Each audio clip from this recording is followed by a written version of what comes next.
Hi students, welcome. In this video we will study about superheated steam and its advantages.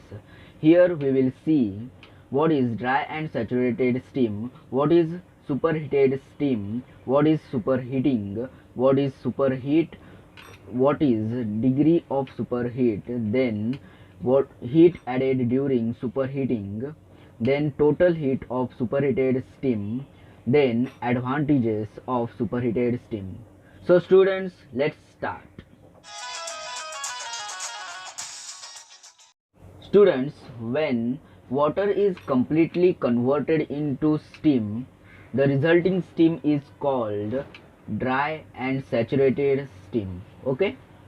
And when this dry and saturated steam is further heated, the temperature is increases and as well as the specific volume of the steam increases. Then after further heated, that is further heating of this dry and saturated steam, the resulting steam is called superheated steam. So see here, when this dry and saturated steam is further heated, its temperature increases as well as the specific volume increases. The resulting steam is called superheated steam. Okay, and this whole process is called superheating, and this superheating process is carried out at constant pressure. Okay, further here the additional amount of heat is supplied to steam during this superheating process is called superheat. Okay, remember, the additional amount of heat supplied to the steam during this superheating process is called superheat. And further here the temperature rise of steam, okay, the temperature rise of steam above the saturation temperature, okay, above saturation temperature, above saturation temperature. Okay, the temperature rise of steam above the saturation temperature is called degree of superheat. Okay, further here seeing the heat added during superheating, that is heat added, this superheating process is given by Q superheating is equal to CPS into bracket T sup minus T sat.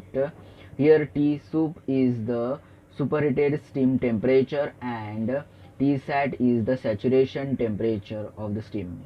Okay, and this Q superheating is measured in the unit kilojoule per kg. Okay, and see here this CPS is here specific heat of superheated steam.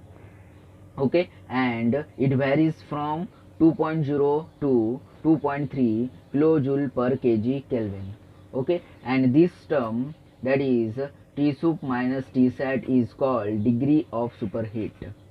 Okay, now further here total heat of superheated steam.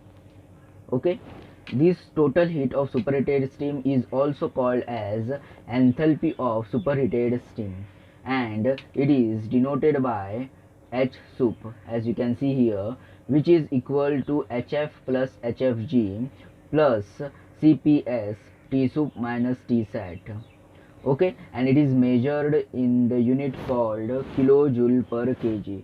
As we have seen previously, this CPS into bracket T sup minus T sat is actually here Q superheating, that is heat added during superheating.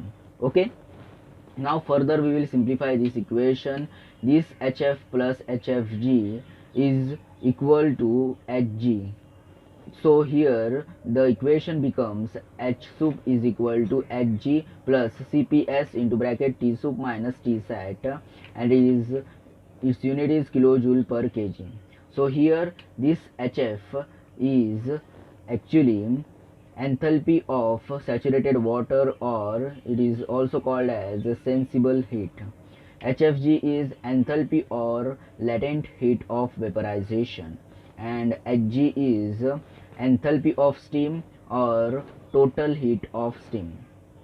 Further here, this superheated steam is behaves like perfect gas. So it follows gas law, which is PV raise n is equal to constant. Okay, and this value of n, this value, that is value of n for superheated steam assumed as 1.3. Okay. Students, on the screen you can see the advantages of superheated steam. These advantages of superheated steam you can easily read and understand. So please read them and understand them. So students, in this video we have studied dry and saturated steam, superheated steam, superheating, superheat, degree of superheat, heat added during superheating, total heat of superheated steam, advantages of superheated steam.